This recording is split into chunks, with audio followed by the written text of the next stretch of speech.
Hi, welcome to South Asian Television Pioneers, a special segment dedicated to people who have excelled in their profession, made a significant contribution in their field, and have served as role models to others in the community.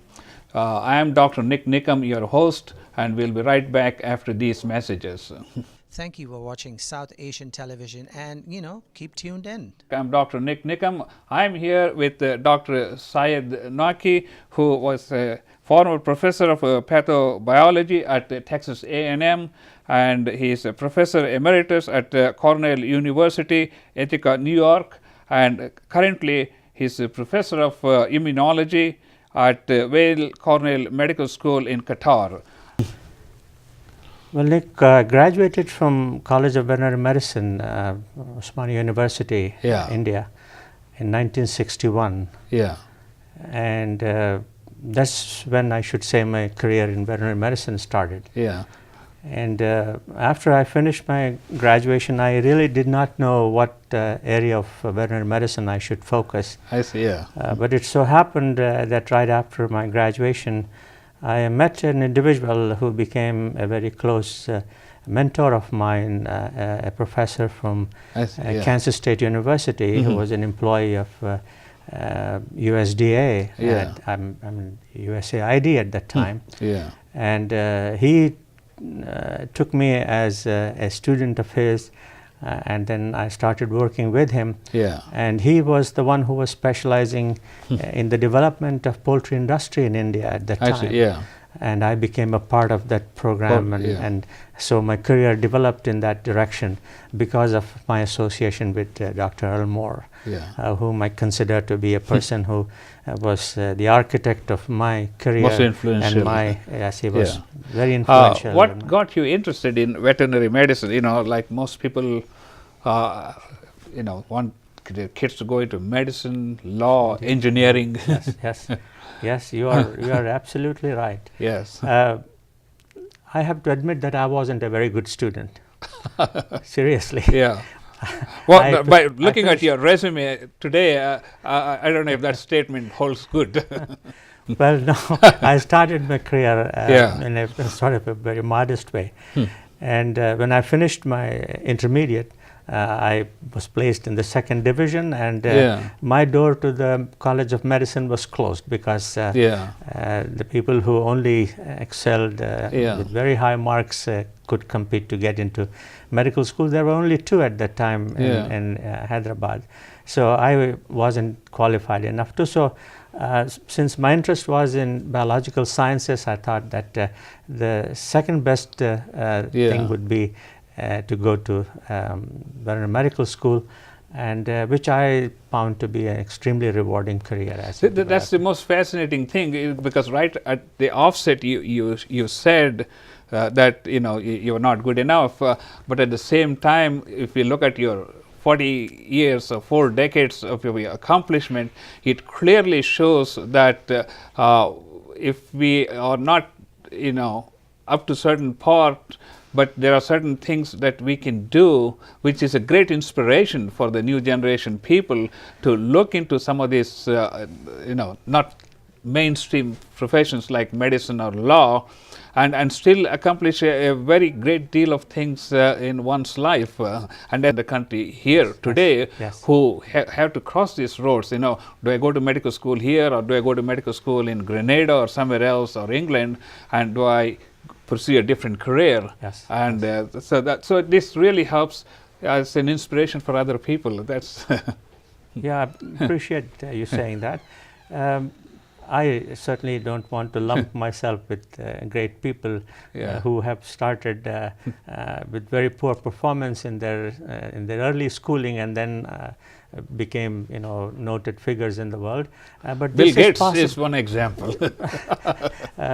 Yes, what it tells you that if a person matures after a certain point in his life or her life, and then takes things seriously and puts his or her efforts, then you can succeed. Particularly in this country, the doors are wide open for those people who wish to take things seriously and work on that. I think that's one of the things that we are quite interested in learning from people like you who have spent 3, 4, 5 decades in the profession, as to what are the things that you have learned that can serve as an example for the younger generation. Yeah, you know, we may not be able to get everything we want, but given the circumstances, what is the best we can make? And you're a very good example of this, and that's why we would like to dwell more into your profession and your achievements and all these things. When did you come to United States? It was in 1965. Yeah. And you must be one of the earliest immigrants from the Indian subcontinent. I think I have the dubious honor, I guess. I would say. Yes. So it was the mid 1960s I came here. Yeah. And the things were very different in this country at Yeah. that time, as you can imagine. And I came straight to Texas A&M. Yeah. And How that many was- Indians were there at that time? It was a good number of that Indians, really? actually. Yes. In 65? Yes. In 1965, there was that's a good interesting, number of yeah. Indians on this campus.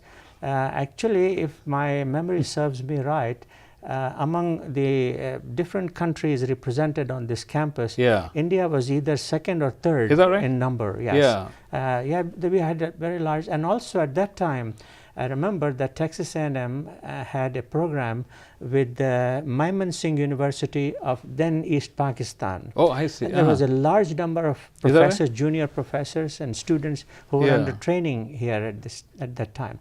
So now we had a good Asian footprint on this country. Yeah, that's interesting, because most of the medical immigration started probably in the maybe early 70s, I would say. You're right. You're watching South Asian Television Pioneers, a special segment dedicated to pioneers of South Asian origin. We are talking to Dr. Syed Naqui, who is a professor of veterinary medicine here at Texas A&M University, and we will be right back after these messages. Keep watching South Asian Television. Dear viewers, we have a special appeal. You can give the gift of life. By donating a kidney, you can save a life. The donor must be O positive blood group and have no pre-existing health issues. If you would like to donate, please contact this number 281-530-1417. Please save a life. 281-530-1417. Hi, welcome to South Asian Pioneers segment. I am Dr. Nik Nigam. With me is our guest, Dr. Syed Naqui, and we were talking about your migration to United States. And after you came to United States, I guess you got your master's and a doctorate degree from Texas A&M University. Tell us about, what different topics you studied during these 2 courses. Well, since my early training after my graduation from the veterinary school was mainly focused on poultry medicine. Yeah. So I came here to study that aspect of veterinary medicine. So my first initial 2 years were focused on taking preparatory courses, getting to know the various practices of poultry husbandry plus disease management in this country, because they were very different from India. How were they different here compared to India? That's a very good question, Nick, because it goes back to a very sort of a learning experience and for everybody, that when I graduated in 1961 in India, as I mentioned to you, the Indian poultry industry was actually a barnyard kind of a setup. There was not very much of any scientific approach to poultry production.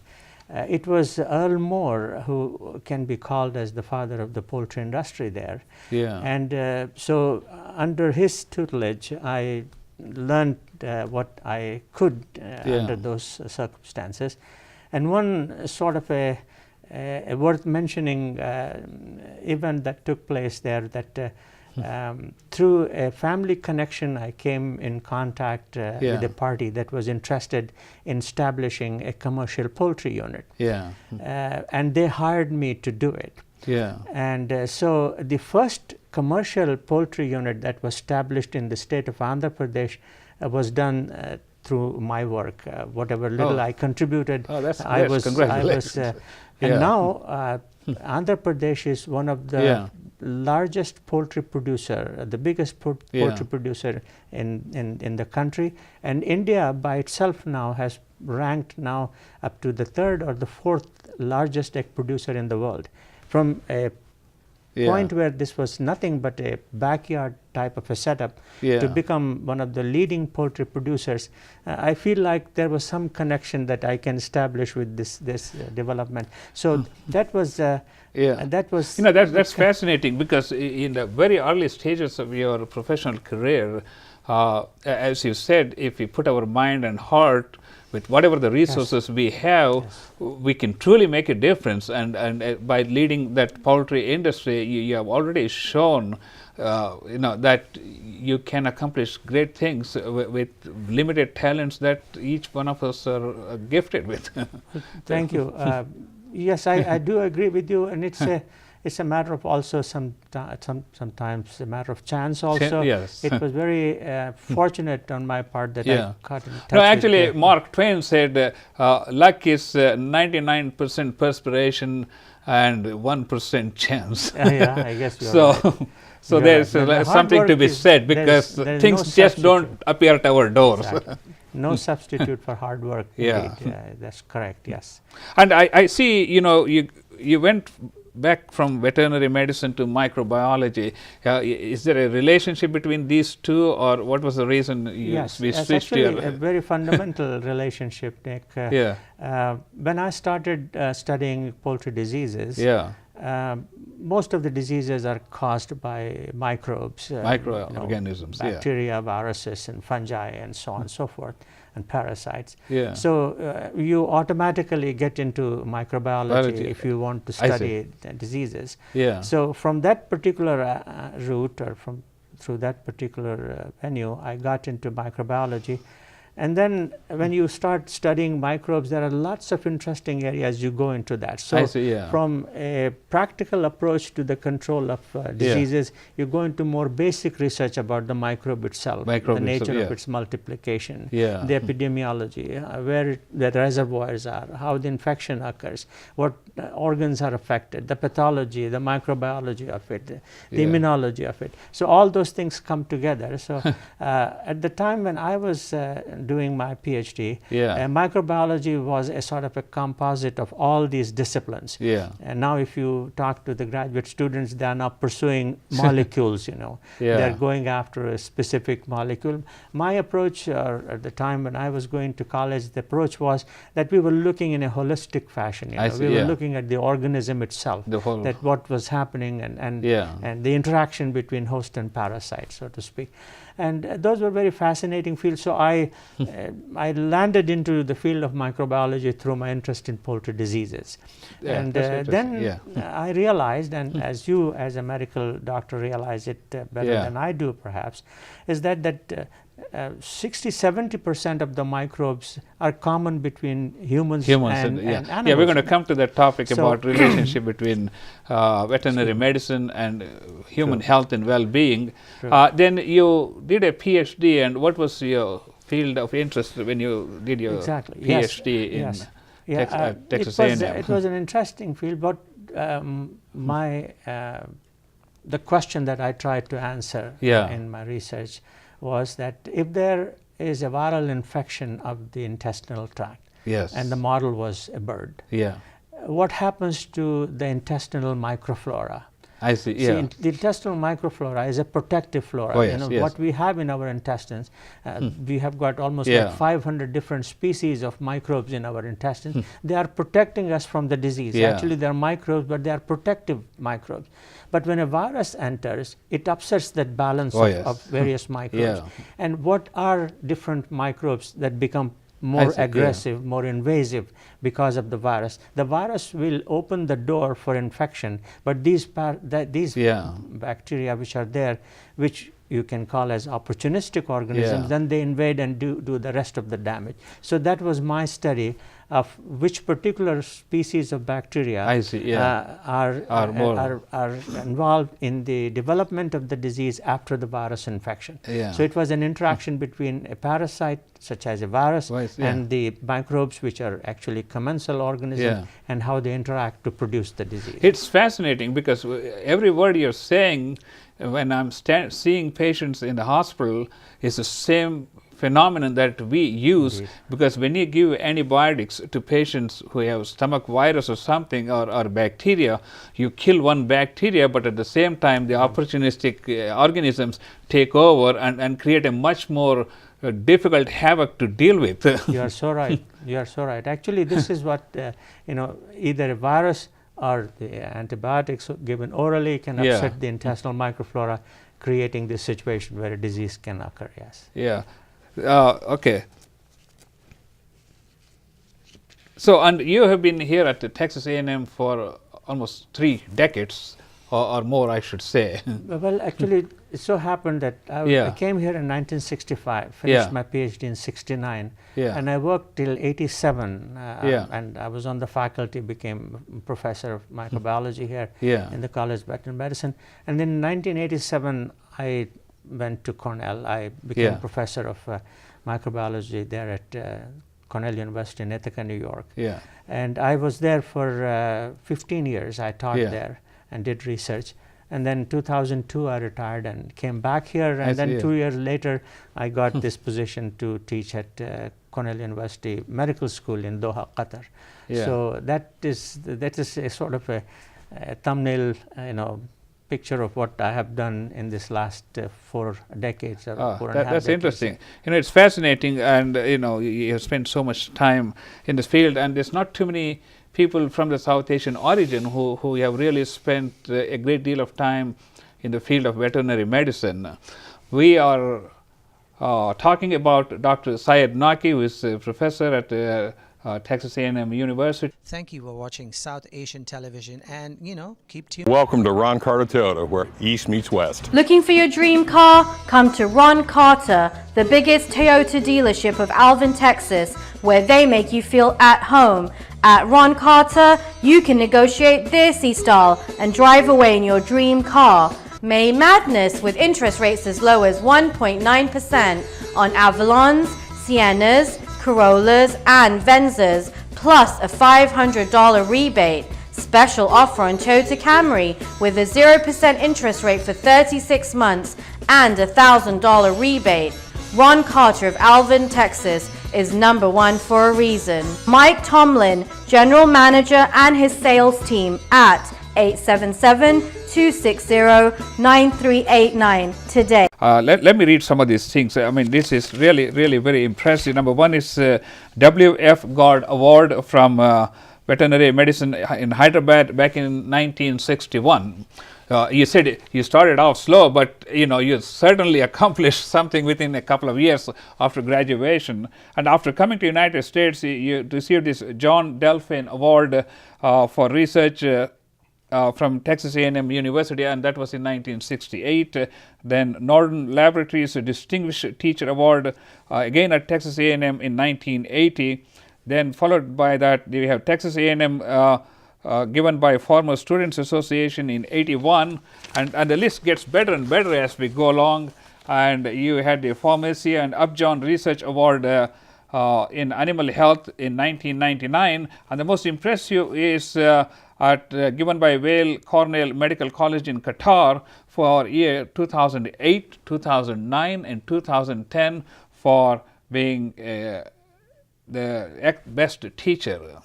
I have several questions. I have finished a medical degree, and I just recently finished a Master in Healthcare Administration, and it is very, very difficult to find gifted teachers, or people who are really true teachers. I can maybe name 2 or 3 people, or maybe half a dozen people on my hand throughout my entire 40-50 years of career of education. And maybe you can share with the audience your experience as a teacher, what you have learned and what you can impart to the next generation for those who are interested in going as teachers, or what are the things that students can learn from your experience? Nick, it's difficult to say how one becomes a good teacher. Yeah. I can only Are the teachers, good teachers, born, or are they created? I can't really answer that in a definite way, but I could say that there are a combination of things. One is this, that number one, that one has to be enthusiastic about teaching. I see, yeah. That's very important. Yeah. A lot of my colleagues have taken their research career more seriously than teaching. And they teach because they say that, well, this is one thing that they need to do. And they go to the classroom with an attitude that, well, it's one of the things that they need to do. One of their assignments. Assignments. So that reflects in the enthusiasm with which they teach. And you know that enthusiasm is an infectious thing. That if the teacher shows enthusiasm, that is the one that is carried into the students, and they respond, similarly in an enthusiastic fashion. So it is very important that a person who goes to teach and gets in front of the students is to show that the person has come to really teach, and then look into the eyes of the students to see if they are in communication with you or not. So this is what I call heart-to-heart talk. That's correct. Yes. So my my attitude has been, first of all, is something that I feel very good to go to a class. I look forward to it. It's not a chore for me, but actually when I wake up in the morning and I have to teach a class, I'm very happy that I'll be in the classroom for an hour with students. And perhaps that has given the students a sort of a feeling that, well, this person is there to make them learn things. So that's one thing. Secondly, that first of all, a teacher has to think in terms of the students.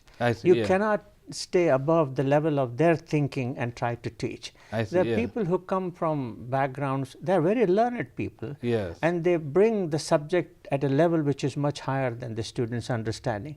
But what you have to do is to feel like, if I am to learn this material, how will I learn it? So you start from a point that the students... That's a very good point. So that is something which you have to make them understand in a fashion that is easier for them to, in a sequential fashion for them to understand, stepwise fashion, rather than giving them a sort of a very high level sort of a picture of a thing and then lose them. So interesting thing in veterinary medical school, medical school, they never teach us, what are the things we need to look as a teacher. So where do you learn all these things? You are so right. Actually, during my career in the academia, this attention to preparing teachers for preparing the teachers to teach, it became a sort of a very newly introduced sort of a discipline. They had taken for granted that if a person has received a degree, that person is ready to go to the classroom and teach, and that's not right. I think that the student contact and teaching is a very different ball of wax. So my teaching career was not, I wouldn't say, and I'm not bragging about myself, but I never needed anybody to tell me how to teach, because it came automatically because of the fact that my interest in the teaching was very deep.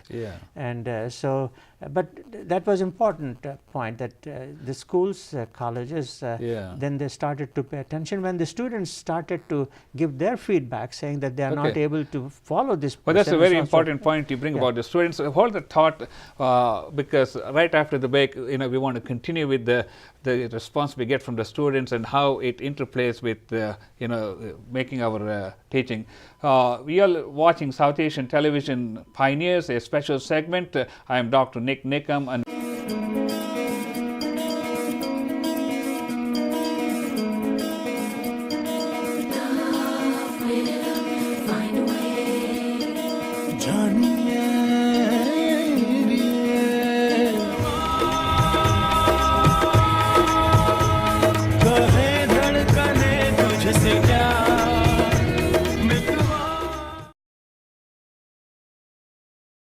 Hi, welcome back to South Asian Pioneers, a special segment. I am Dr. Nik Nigam. I'm here at the Texas A&M University. I am talking with Dr. Syed Naqui. Dr. Naqui, we were talking about being gifted teacher, and also we were talking about students.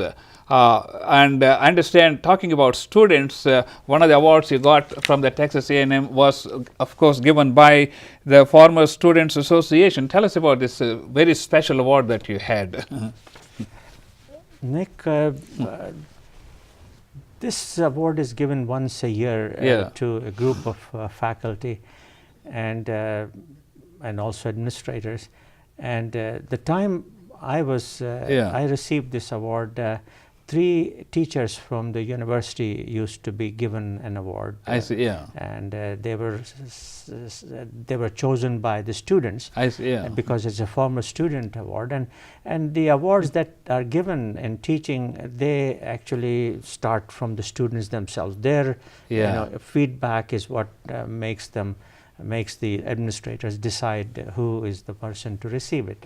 So I was the first award that I received, which was a sort of a, it was a springboard to get into this award, was the Norton Teaching Award. That's right, yeah. Which is given at the college level. Yeah. So only one award is given at college level by Norton Company. I see, and yeah. Norton Company gives this award at each of the 27 veterinary schools. I see. And one teacher is selected each year. Of all the teachers in the university? No, from the College of Veterinary Medicine. From the veterinary medicine, I mean. So Texas A&M will have one teacher, and say Kansas State University Veterinary School will have one, and so on and so forth. So each of the 27 veterinary schools will be given this one award, teaching award by Norton Company each year. So I received that award, and then the next time this award came, and I was happy to learn that my students had proposed my name or had supported my name for the last 2 years, and the third year they supported it, I received it at the university.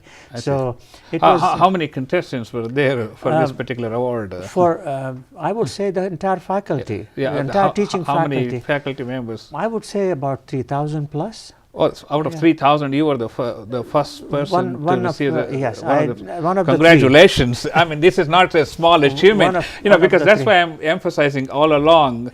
We all come from such a humble beginning in India, but to reach a level where you are considered one of the most accomplished teachers among 3,000 people, that tells mountains in terms of what we as human beings can achieve with the resources we have. And you certainly have been a great example all along, right from Hyderabad, all the way up to year 1981. And that's the inspiration, I think, which I am getting as we, Thank you. You're listen very to your generous story. in saying that, but let me point out something. Yeah.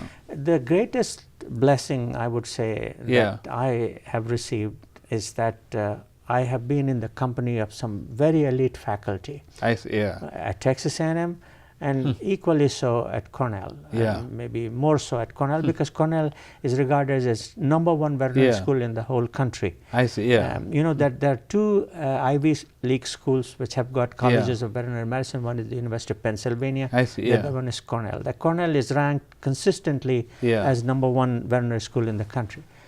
So I was in the company of some of the very elite people, and I feel very humble in this way that when I look at their achievements and whatnot, I feel like they have done much better than I have done.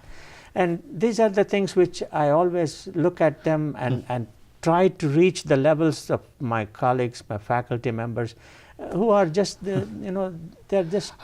You bring up another very interesting observation, and that is to be surrounded by people who are smarter than us, and that is one way we can be really put to task to do the best we can. And that's what they say. Bill Gates, he didn't have to finish his high school, college at Harvard, but he's surrounded with so many smart people, eventually he became extremely successful.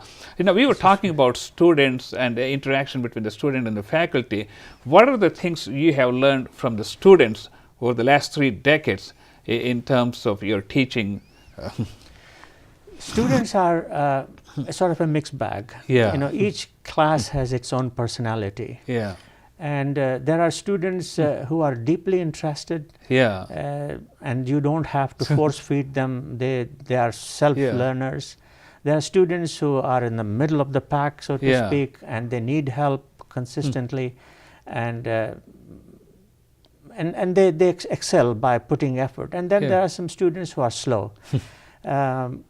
But the thing is that it is up to the teacher to pay attention to their needs, not to treat the entire group as one, not to say that, well, since the brightest students have learned, I don't need to worry about the pack, they are on their own.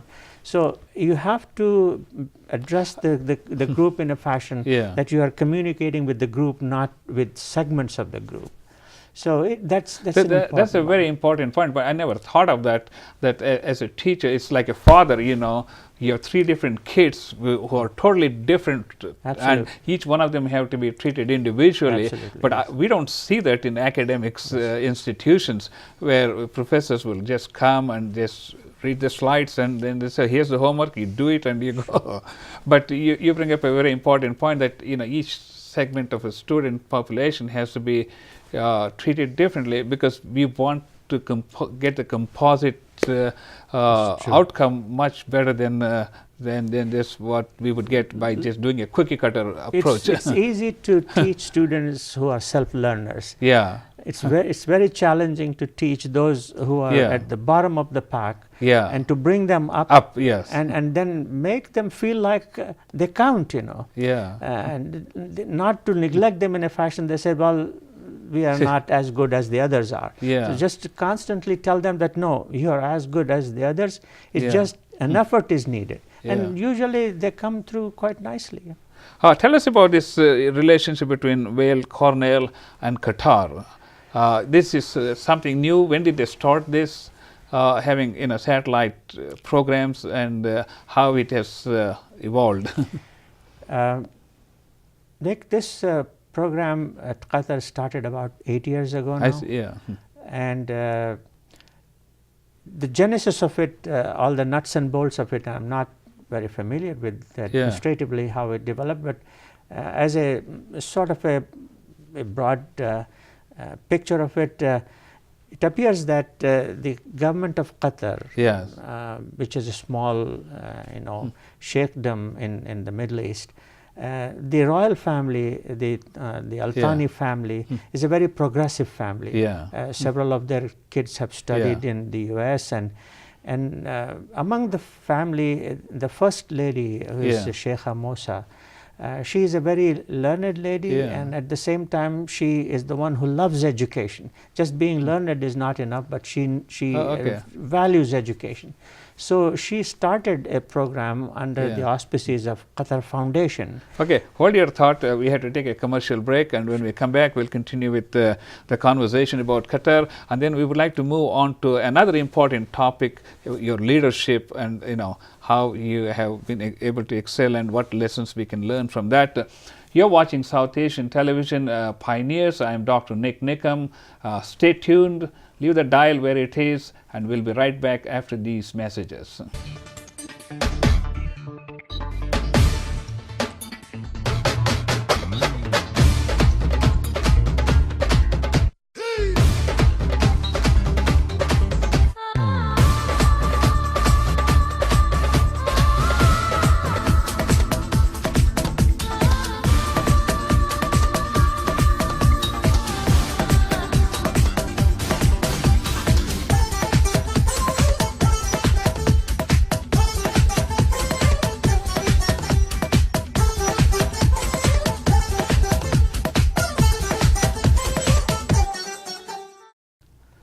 Hi, welcome back to South Asian Pioneers. Our special guest today is Dr. Syed Naqui from Texas A&M University, and we were talking about Weill Cornell's connection with Qatar.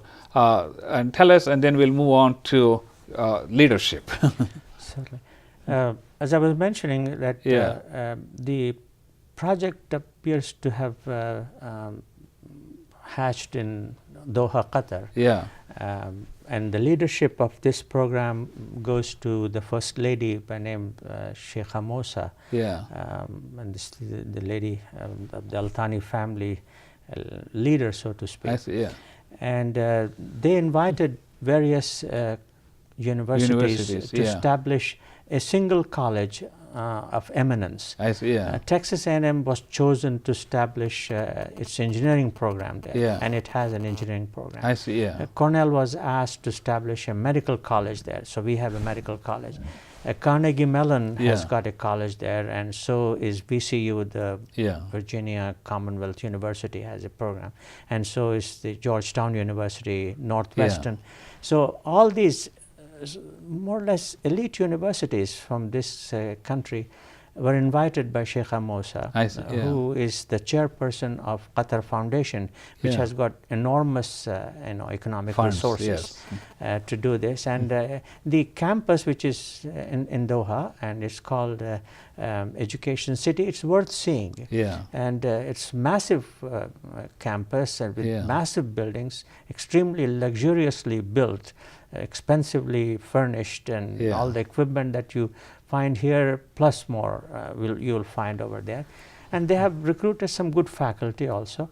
So this program is going on, and I think Cornell has graduated so far 3 groups of medical doctors. I see, And I started teaching there in the first time I was invited was 7 years ago, and there was at that time only there was pre-medical program. 2 years of pre-medical, then 4 years of medical program. So at the very beginning of this program, there were only 2 classes of pre-medical.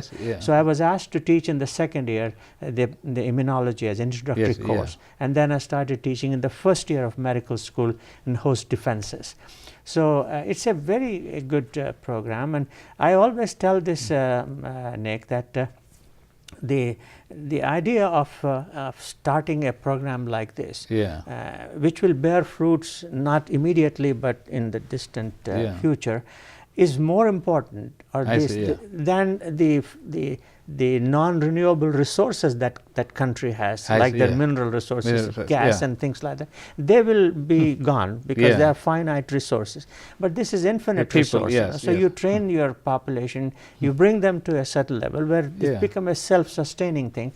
These wealths that are there under their feet will one day be gone, So if there is no education and the people still remain in the same frame of mind that, well, there is so much of wealth and they never get education, then they will be back into poverty. But this program which Sheikha Mosa has started, the Al Thani family has started, is perhaps going to be more important than their, their resources, the mineral resources. Okay, let's move on to the next topic and about leadership. And you have great leadership. You've been a member of the American Association of Aviation Pathologists. You've been on the board of directors. You've been the president of the same association, and you're on the advisory committee. You're also the chair of the respiratory disease committees. You've been on the editorial board of aviation diseases, and also a member of the American College of Veterinary Microbiologists. What I am quite interested in finding out is what kind of leadership qualities that are essential for someone to reach all the way to be the president of a large association. Number one, you should be old enough. What lessons have you learned that you can share with the younger generation who are interested in pursuing the leadership courses along with their education? Like, it all comes down to the same thing which I said, that anything that you take and try to do it seriously. Put every I guess we have to have a passion. Indeed, to do it. And put every ounce of your energy and do it to the best of your ability. See, nobody can do it anything more than the best of his or her ability. So I would say that if a person applies himself and shows his dedication and does it, things come automatic. You don't have to work for them. They will come to you on their own. So thank you for mentioning those things. Yes, I'm very fortunate that I had those opportunities to serve my profession, and I'm very thankful to all my colleagues who thought that I was, qualified enough to take those leadership positions, and I'm honored, I should say, and I'm humbled by their confidence they have placed in me. Yeah, we have two other important topics we would like to cover. The next topic is the relationship between diseases in the animals and what influence they have on human well-being, and how they have changed the modern medicine, so to speak, because so many things that happen in animals serve as the foundation or the springboard to what is going to be done to human beings in the future. Tell us about some of your experiences. Nick, in this thing, you have to go back into the history of the development of medicine itself. Yes. You can say this, that the veterinary medicine and human medicine are not two different divisions of medicine. Hold your thought. I think we're coming to a commercial break. You are listening to South Asian Pioneers. Our special guest today is Dr. Syed Naqui from Texas A&M, and I'm Dr. Nik Nigam. We'll be right back after these messages.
Hi, welcome back to South Asian Pioneers. I'm Dr. Nik Nigam. I am here with Dr. Syed Naqui. We have been talking about veterinary medicine. Let's talk about some of these diseases that are really making headline news, like coming all the way from bird flu, swine flu, then anthrax back in the 2001, mad cow disease. And could you explain the relationship between, and the flu, of course, relationship between all these animal-based diseases and how they eventually can threaten the human existence, especially in this era where diseases can spread from one country to another in a matter of hours? Yes. Nick, our association with animals is multifaceted. We have companion animals. We have got the animals which we eat as meat animals. We have animals whose products, such as the dairy products, we consume. So those pathogens, disease-causing agents, which are there in animals, in many instances they don't cause any disease per se in animals, but those animals serve as the reservoir of those pathogens for humans. One of the very obvious example will be salmonella, the food poisoning. The most common food poisoning is through salmonella, and salmonella majorly come into human population through animal products, animal meat, animal products such as dairy products, and so on. Let's get to the salmonella. In fact, they just pulled out like 500 million pounds of beef. So does the salmonella get in the muscle tissue of the animal, and is that how it is transmitted, that a raw or uncooked meat, if it's eaten, then obviously we're getting the salmonella into our system? To answer that specific question of meat contamination of salmonella, it's mostly through the intestinal contents. Okay. At the time of processing. Okay, that's why I was curious. Correct. Because people are thinking, I'm eating meat, muscle, how am I getting salmonella? It's contamination coming from the intestinal contents. That explains. But in case of poultry, salmonella can be egg transmitted. I see. So they can be enclosed in an egg as the bird lays his egg. Yeah. Like Salmonella enteritidis, which was become a very big problem for poultry industry, also a human health hazard. It was egg transmitted Salmonella. Poultry meat the same way, again contamination from the poultry, from the intestinal content. So that's one example. And you mentioned about the swine flu. You mentioned about the bird flu. Bird flu is a very classical example of how a reservoir of infection lies in a population of animals, and then it can be intermittently transmitted to humans. Migratory birds, especially waterfowl, are perpetual carriers of influenza viruses, different kinds of. And influenza, as you well know, is a virus which is an RNA virus. And RNA viruses can change very rapidly because of their genome is such. And especially the influenza virus genome is a segmented genome in which the mixing can take place. And so new varieties, new serotypes emerge. That's the reason that we require vaccination against influenza every year. Whereas for something like a smallpox, you take vaccine one time, you're done for the whole entire life. So the genome is so unstable and the protein code it synthesizes is so different each year that you have to get vaccinated. So coming back to the reservoir, the poultry has got, the migratory birds, waterfowl is the reservoir for that. The 1918 outbreak of influenza that happened, which killed some 40 million people, that was due to avian influenza. The swine flu that we just had recently, 2007 I guess it was, they said that it too was an avian virus which went into pigs. And pigs, the pig population is very permissive population for influenza. I see. Many kinds of influenza viruses can grow in pigs, whereas they will not grow in other animal species. But that's why the pig is called a mixing bowl of influenza. So it can take viruses from birds, from humans, from pigs, from other animals, and it can all replicate, and in this the mixing can take place, so genomic mixing, and then new varieties emerge. So animals have historically by nature have served as reservoirs of this. As I mentioned to you, over 60%, 70% of pathogens are common between the two. Like take the example of E. coli. You must have heard that lots of time the meat is pulled out of market because it's contaminated with E. coli.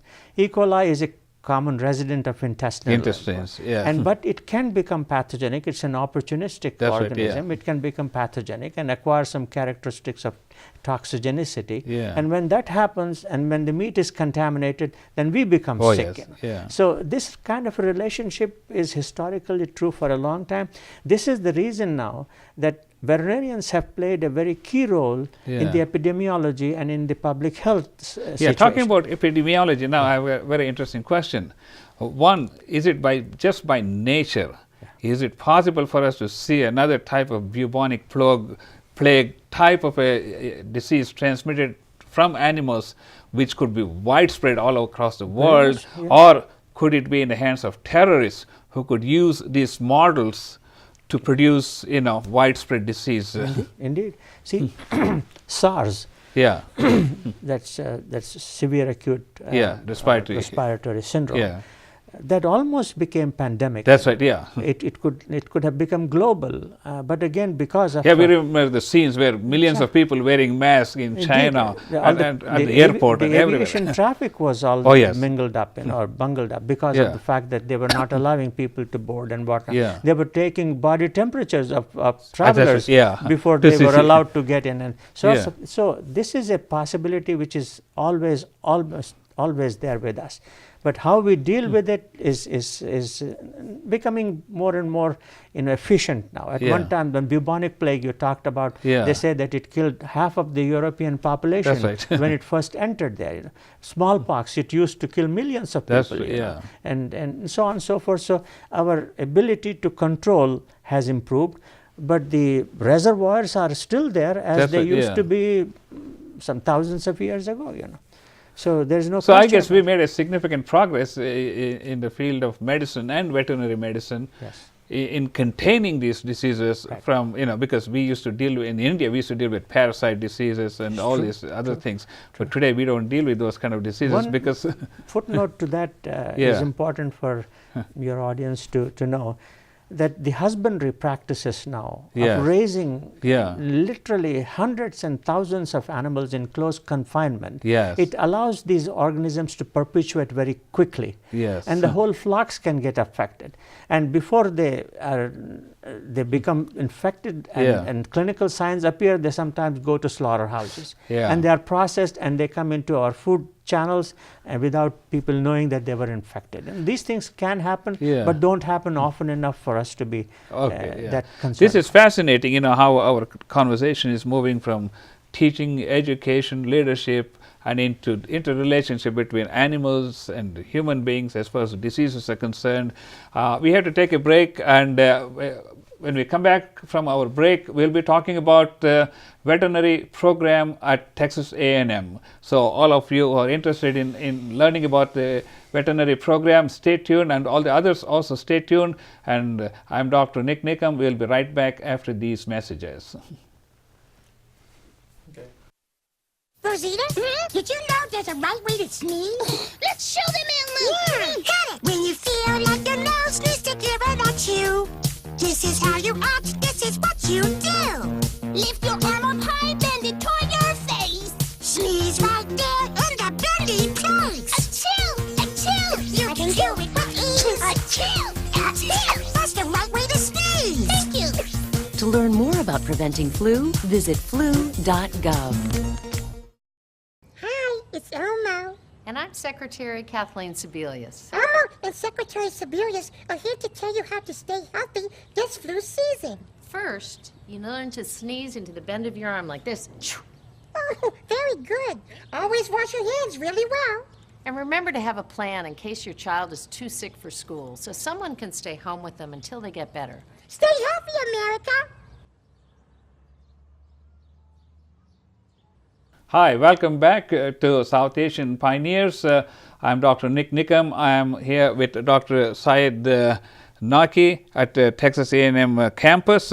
While we are at Texas A&M campus, I think it would be most appropriate to talk about the College of Veterinary Medicine, what it takes to get into the College of Veterinary Medicine, what kind of prerequisites someone would need, and how long does it take to complete the course, and what are the prospects for someone completing a veterinary medicine program at this university.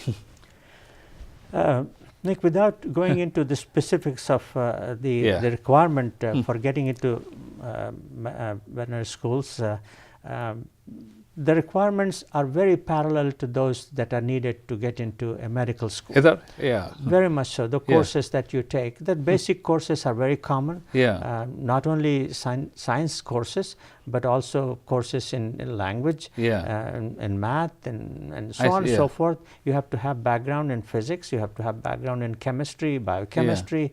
Some colleges require microbiology as a prerequisite. Biology, of course, is a part of it. Those are the courses that are required. Most students, when they get into a veterinary medical program, they have completed at least 3 years of college. I see. At least 3 years of college. Most of them nowadays are finishing their bachelor's degree before they enter. I see. But most of the requirements for entrance into the veterinary school can be completed in approximately 3 years after high school. After high school, of course. Okay, 3 college years I'm talking about, and 6 or 7 semesters. I see. So those are the requirements, and they vary from college to college. As I mentioned to you earlier, that there are only 27 colleges of veterinary medicine in the whole 50 United States. So the competition is quite big. Intense, I remember now hearing from my colleagues at Cornell. I was not involved in admission programs, but what I had heard that at Cornell, for example, the ratio of students applying and students getting in was much higher in the sense of more applicants per seat, at Cornell than any of the medical schools. That's interesting. So there are more people showing interest in going into veterinary medicine. Not only that, because there are few colleges also. Colleges. Oh, there are okay. so many colleges of medicine. There are like almost 107 to 8 medical colleges Yes. in the country. And Yes. I do not know the number, but I'm sure you do. And there are Yeah. a lot more Yeah. medical schools than veterinary schools. So because of the smaller number, the competition can be. Yes, I'm not yeah. suggesting that people are more interested in veterinary medicine than medicine. That's Yeah. not right. I'm sure there are more So- people interested in medicine. But those who are interested, even if the numbers are small, because of the smaller number of colleges, Yeah. there is some sort of a congestion there. So College of Veterinary Medicine at Texas A&M is one of the largest and very reputed school of veterinary education. When I was teaching here until 1987, there were 120 students per class. I see. Yeah. And at one time there was 128 also, but they had reduced it to 120. At Cornell, when I was teaching there were 80 students per I class. see, yeah. The clinical program at Texas A&M University is one of the most rounded one because of the fact that we have got a very balanced number of all species of animals. I see, you graduated from the medical school where you are dealing with only one species, that's the Human body. But here we deal with a variety of things. You talk about you talk about the fish and shrimp, all the way to the zoo animal medicine, in which you deal with the most exotic animals that you don't even see very often. And then in between there are companion animals, there are food animals, and so on and so forth. But right here at Texas A&M University, there is a very good balance between the number of accessions as far as the species are concerned. So the students who finish program here are very well rounded, and it's one of the best schools. The faculty is outstanding, their research programs are very strong. So I would say that this particular college is one of the best colleges to enter. I would like to add a footnote to it that when you talked about the prerequisites, at the time when there was no specific program to address that issue, students who used to finish their requirements for veterinary school but could not get into veterinary school, they were at a loss. What will they do with this? What do you do? What do I do? Spent 3 years doing a prerequisite, and I don't have a degree. What do I do now? So that led to development of a program called Biomedical Sciences program.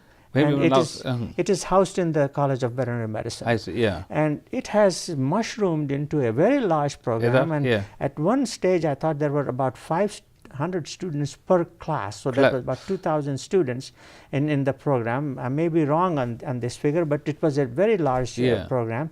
And it also became a program where the students were taking it as a prerequisite for the medical school, for dental school, for pharmacy, for veterinary school, and so on and so forth. So it became an extremely attractive program for those people who wanted to go into all these professions. So this would be a very, very good opportunity for students who can't decide what they want to do right after high school. Maybe they should just join this biomedical science. In that way, they have 3 years to decide which direction they want to go, or at least 2 years. Actually, they can finish their degree in 4 years. It's a 4-year program. And once they finish it, or before they finish it, all these different venues are available to them. What they want to do or what they wish to pursue, it's up to them, and depending upon how well they do in the program. Dr. Syed Naqui, it's been a great pleasure indeed, talking to you. Your accomplishments really speak for itself. 4 decades of spending time in the veterinary medicine. You're one of the few Indian pioneers who have really spent time in this particular field, and we certainly want to thank you. You're watching South Asian Television Pioneers. I am Dr. Nik Nigam, and stay tuned.